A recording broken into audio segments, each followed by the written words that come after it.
Kubernetes 1.8 adds the notion of formal life cycle as a type of resource that is attached to a pod. And in particular, the important thing that it gives us is ordering of startup. So historically, the problem with Istio is that multiple containers within a single pod in Kubernetes do not have any order. There's no ordering guarantee of startup.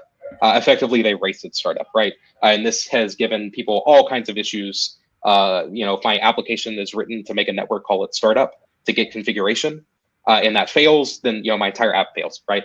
So this has been a long-standing pain point in Istio since the very first release.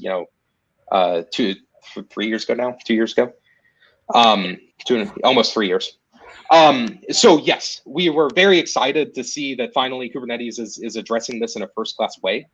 The lifecycle, the pod, the sidecar element in Kubernetes should make life a lot easier. It should just eliminate classes of errors that people had before with applications that should just not be relevant anymore.